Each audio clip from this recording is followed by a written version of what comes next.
En 1987, 4 monjas desaparecieron en plena noche de una iglesia colonial en Oaxaca.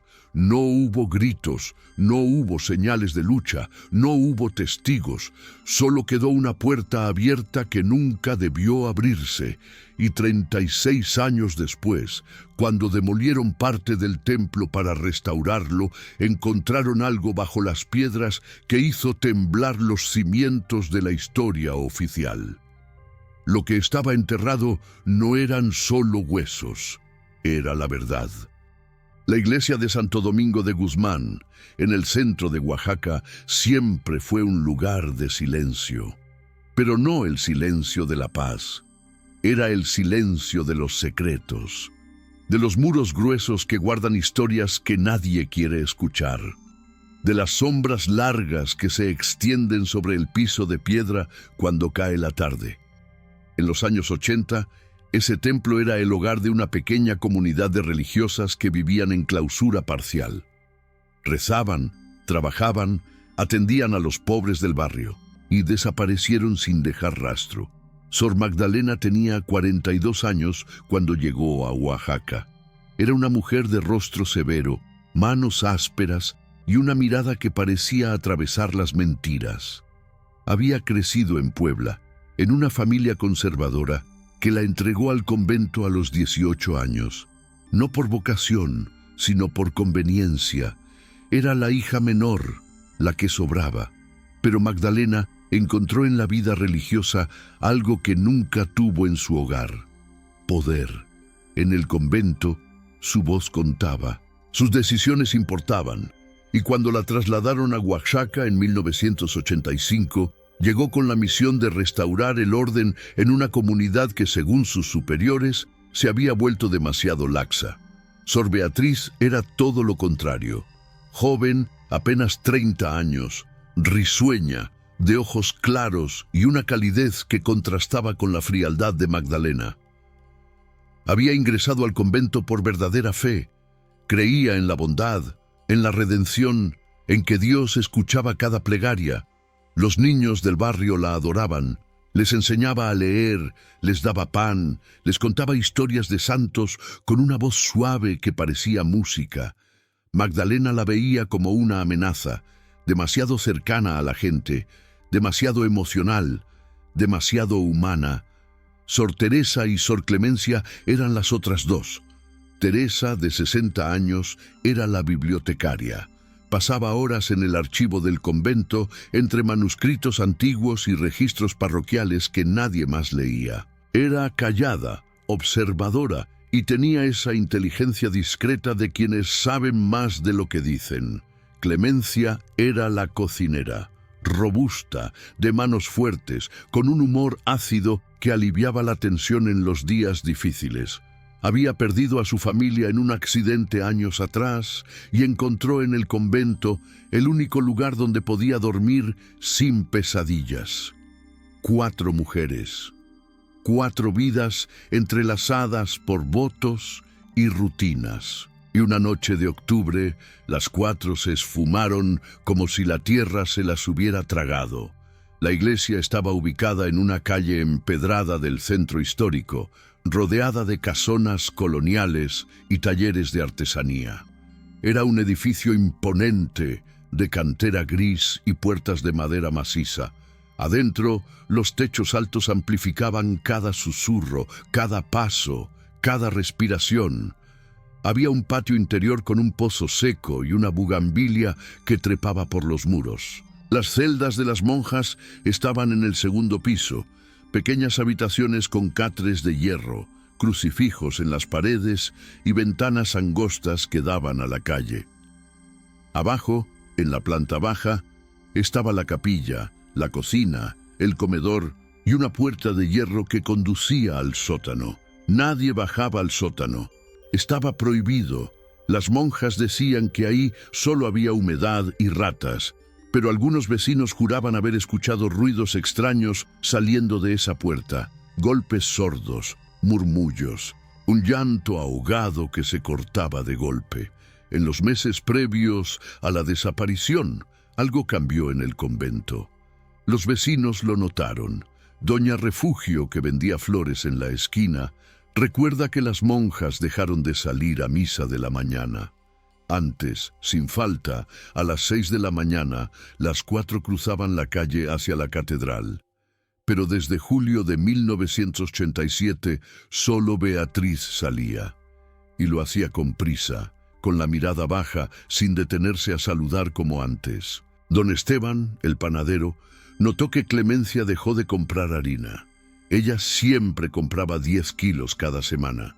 De pronto, nada. Cuando le preguntó, Clemencia solo dijo que ya no horneaban pan, que habían cambiado la dieta, pero su voz temblaba. Y luego estaban las visitas. Un hombre llegaba al convento cada jueves por la noche, siempre a la misma hora, siempre vestido de negro. Nunca hablaba con nadie. Tocaba la puerta, Magdalena le abría y desaparecían en el interior. Los vecinos comenzaron a murmurar. Un confesor, un obispo de visita, un familiar.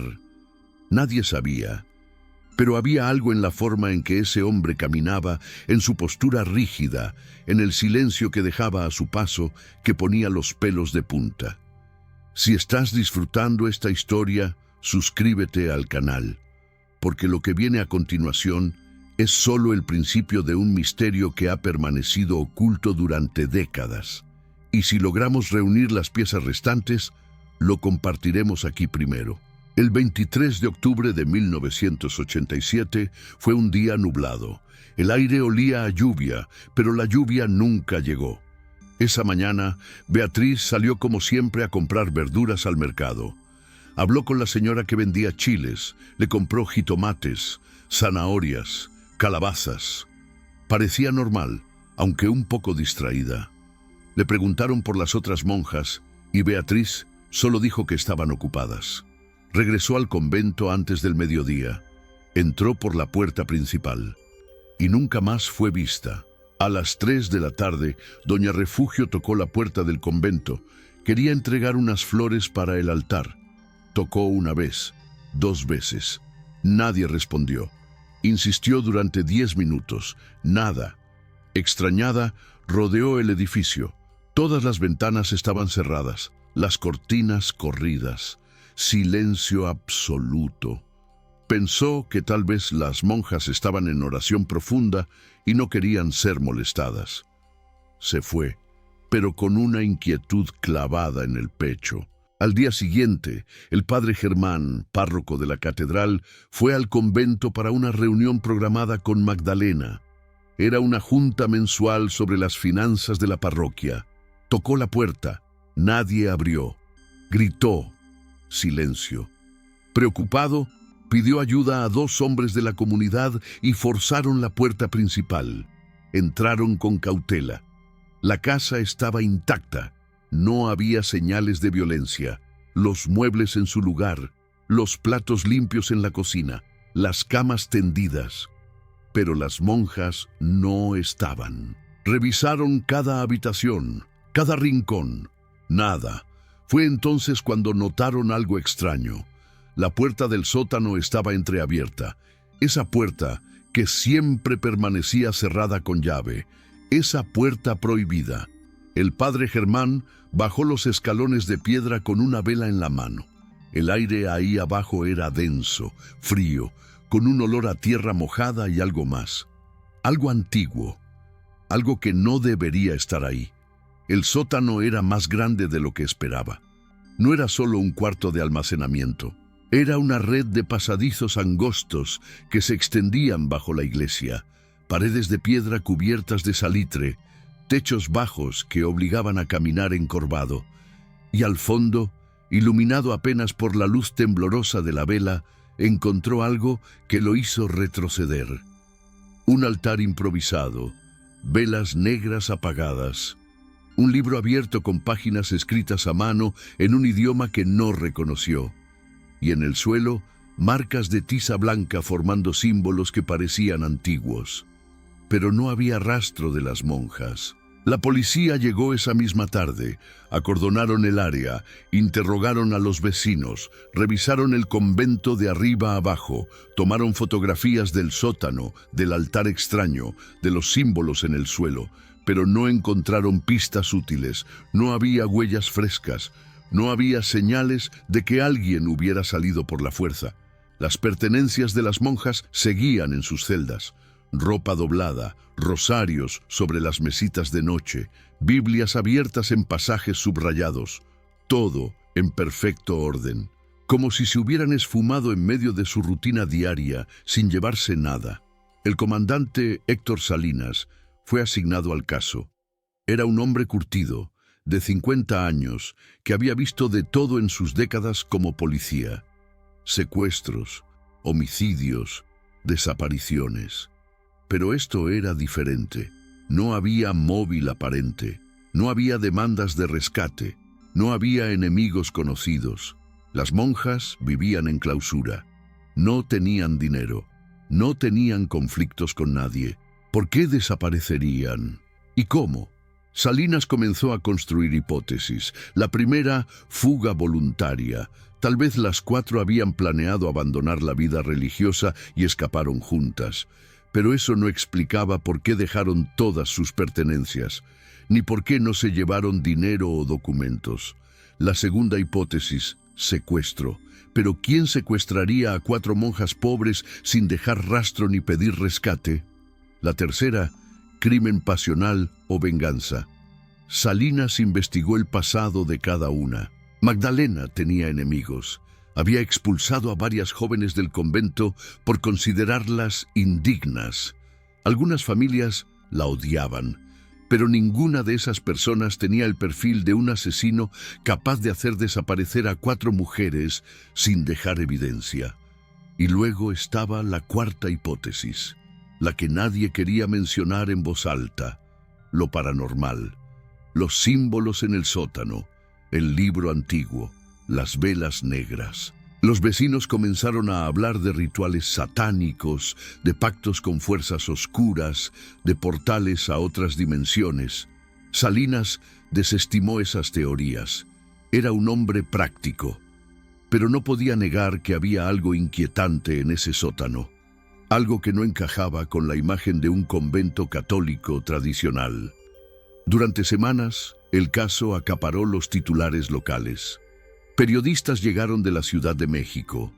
Entrevistaron a vecinos, a familiares lejanos de las monjas, a otros religiosos. Todos tenían teorías, pero ninguna evidencia. El obispo de Oaxaca emitió un comunicado oficial. Dijo que las monjas eran mujeres piadosas y devotas, que su desaparición era un misterio doloroso, que la Iglesia cooperaría plenamente con las autoridades. Pero en privado, el obispo ordenó que se cerrara el convento, que se sellara el sótano, que se borrara cualquier mención de los símbolos encontrados. La versión oficial fue simple: 4 monjas desaparecieron, probablemente víctimas de un crimen. El caso quedó abierto, pero sin pistas, y con el tiempo el interés público se desvaneció. Los familiares de las monjas nunca se rindieron. La hermana de Beatriz, Lucía, viajó desde Veracruz para exigir respuestas. Era una mujer de mirada firme, maestra de escuela, que no aceptaba el silencio como respuesta. Lucía presionó a la policía, contrató a un investigador privado, revisó cada detalle del caso, pero se encontró con muros por todas partes. El obispado no quería hablar. La policía dijo que habían agotado todas las líneas de investigación. Los vecinos, intimidados por rumores de maldiciones, preferían olvidar. Lucía pasó años tocando puertas, haciendo preguntas, buscando a su hermana, hasta que en 1992, enferma y agotada, regresó a Veracruz. Murió 2 años después sin saber qué le había pasado a Beatriz. El convento permaneció cerrado durante años. Se convirtió en una leyenda urbana. Los jóvenes del barrio se retaban a entrar de noche.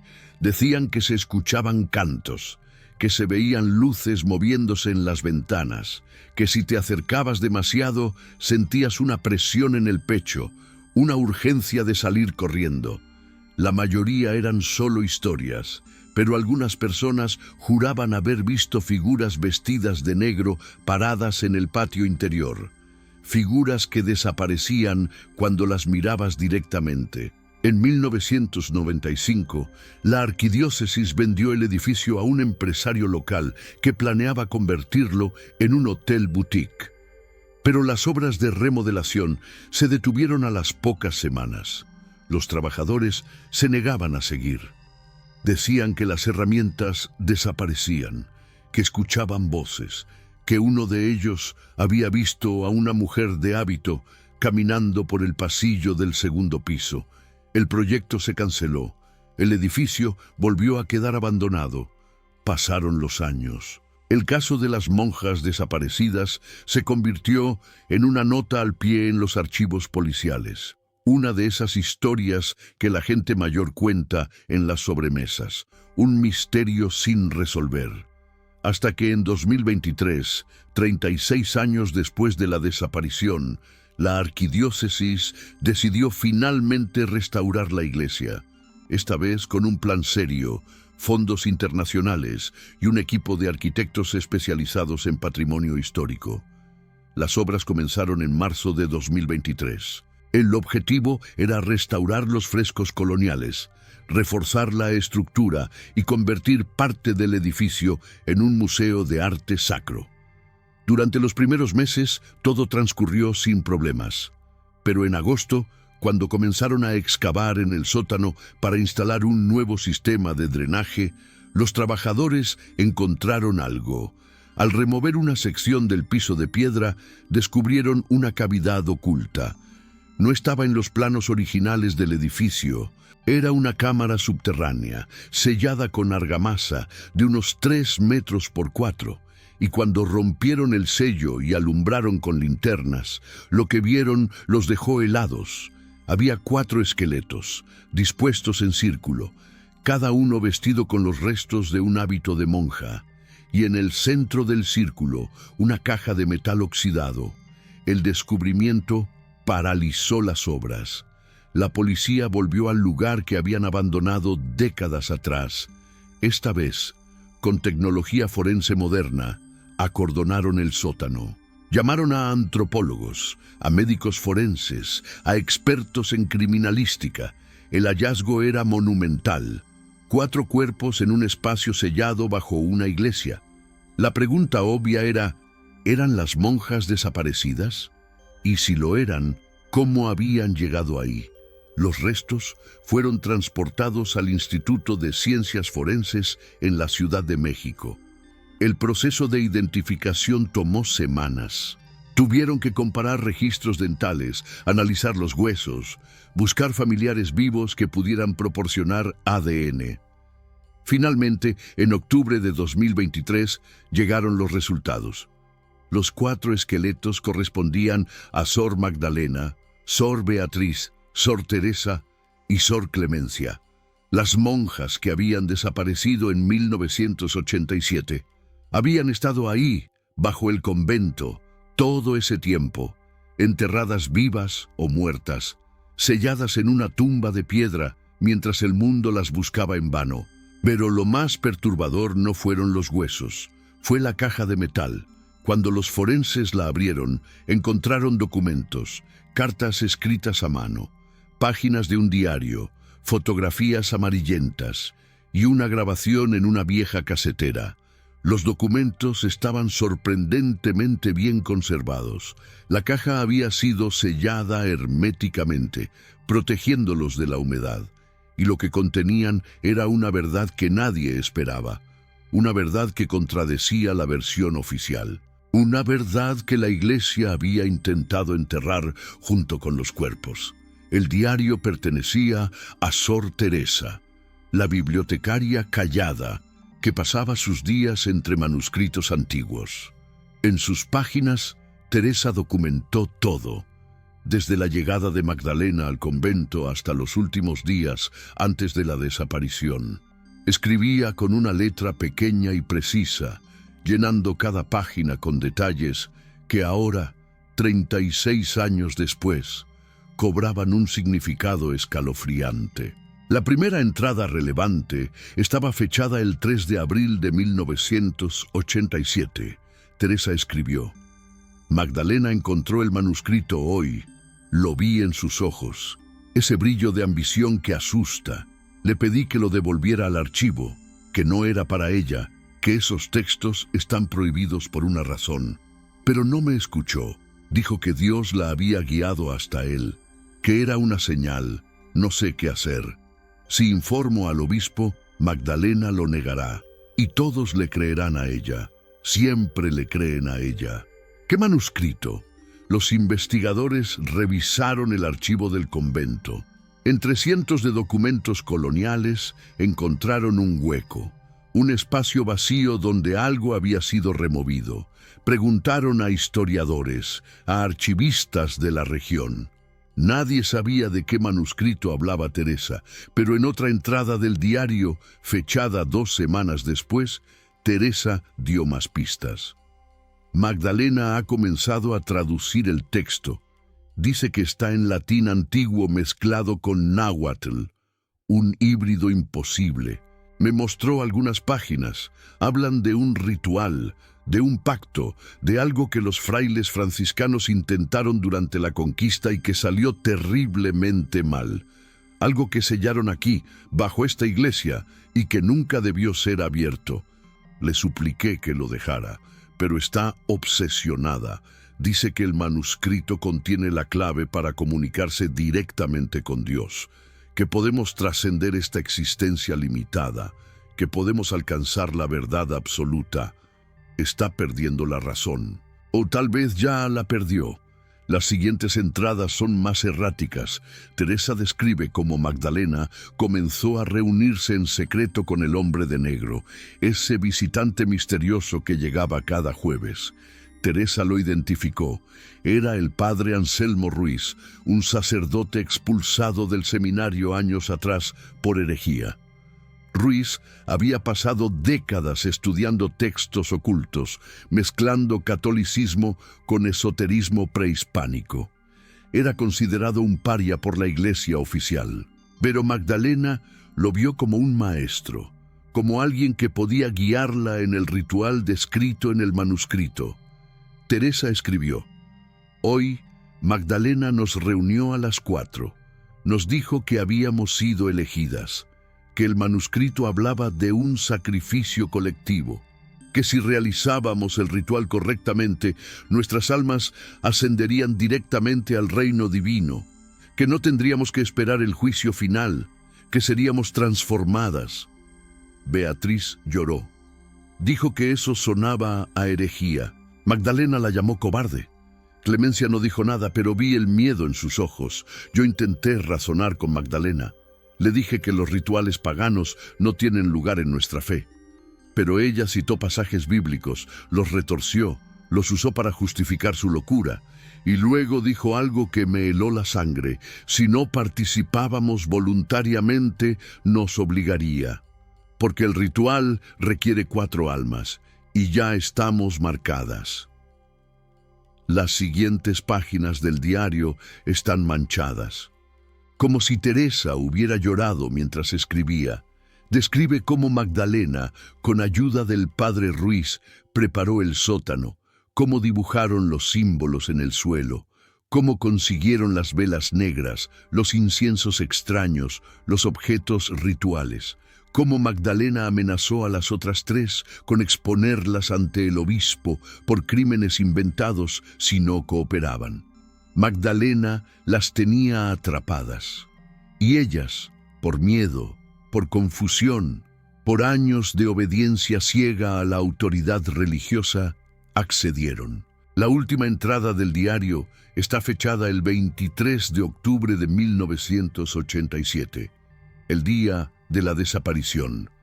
Teresa escribió con mano temblorosa: Es esta noche. Magdalena dice que todo está listo, que a medianoche comenzará el ritual, que debemos beber el vino consagrado mezclado con hierbas que Ruiz preparó, que debemos recitar las palabras del manuscrito y que al amanecer seremos nuevas o estaremos muertas. Ya no sé qué creer, solo sé que tengo miedo. Si alguien encuentra este diario, que sepa la verdad. Esto no fue voluntario, esto fue locura. Y Magdalena nos arrastró a todas con ella. Dios, perdónanos, porque no sabemos lo que hacemos. Esa fue la última palabra que Teresa escribió. Pero el diario no estaba solo en la caja.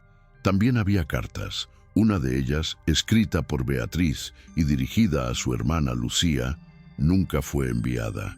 Beatriz escribió: Lucía, si lees esto, significa que algo salió mal. Magdalena nos ha convencido de que este ritual es la voluntad de Dios, pero en mi corazón sé que está mal, sé que vamos a morir. No de la forma gloriosa que Magdalena promete, sino solos, en la oscuridad, envenenados por su ambición. Te pido que no me recuerdes como una cobarde.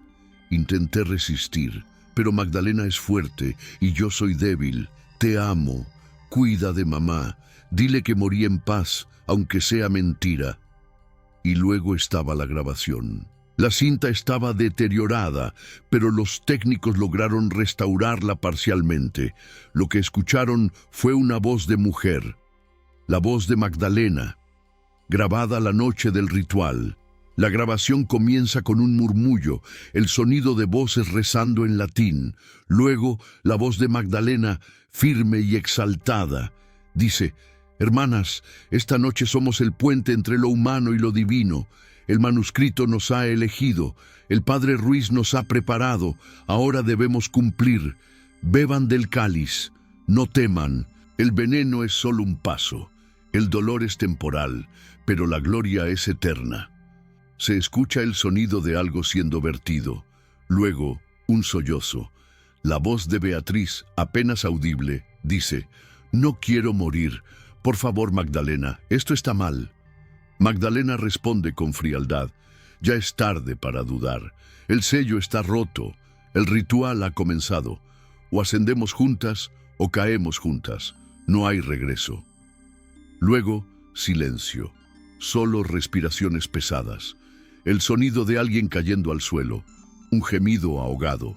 Y finalmente la voz de Magdalena, ahora menos segura, casi frenética. ¿Por qué no funciona? Ruiz dijo que ascenderíamos, dijo que veríamos la luz. ¿Por qué solo hay oscuridad? Dios, ¿dónde estás? Respóndeme, respóndeme. La grabación se corta. El resto es estática. Los forenses determinaron que las 4 monjas murieron por envenenamiento. Encontraron trazas de cicuta en los restos óseos. Cicuta mezclada con otras sustancias no identificadas. El ritual había sido un suicidio colectivo, o más precisamente, un homicidio-suicidio orquestado por Magdalena. Ella las había convencido, amenazado, manipulado para participar.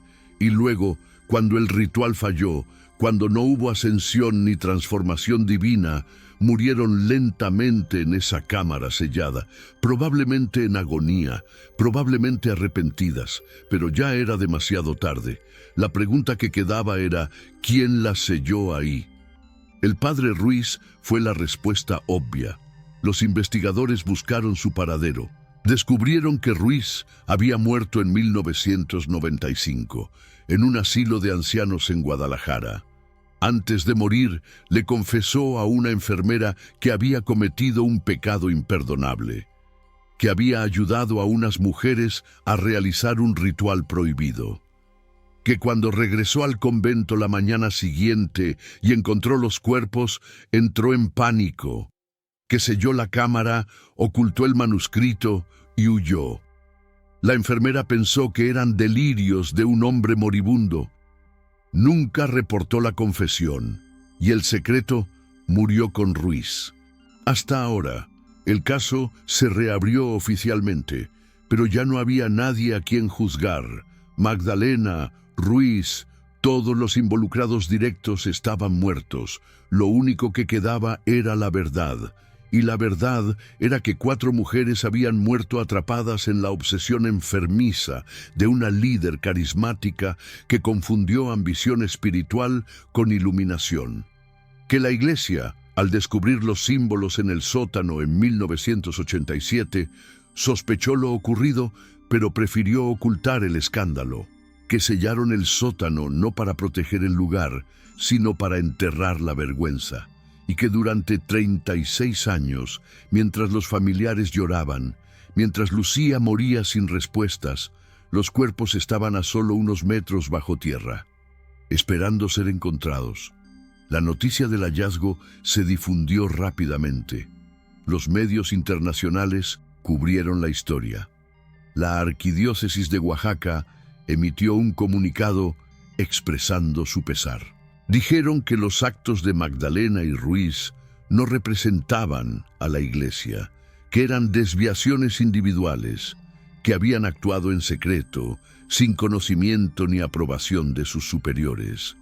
Pero documentos filtrados meses después revelaron que el obispo de 1987 sabía más de lo que admitió, que había recibido informes de comportamiento extraño en el convento, que ignoró las señales porque Magdalena era eficiente, obediente en apariencia y traía donaciones generosas de familias adineradas. La conveniencia superó la precaución y 4 mujeres pagaron el precio.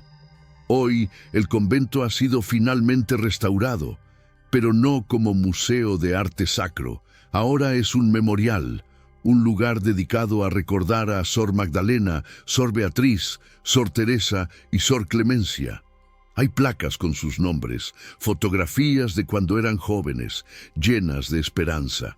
Y en el sótano, donde fueron encontradas, hay una sala silenciosa con 4 velas perpetuas, una por cada vida perdida. Los visitantes bajan en grupos pequeños, leen los extractos del diario de Teresa, escuchan fragmentos de la grabación de Magdalena, y muchos salen con lágrimas en los ojos, porque la historia no es solo sobre un crimen, es sobre cómo la fe puede ser retorcida, cómo el poder puede corromper incluso en los espacios más sagrados, cómo el silencio institucional puede ser tan mortal como el veneno.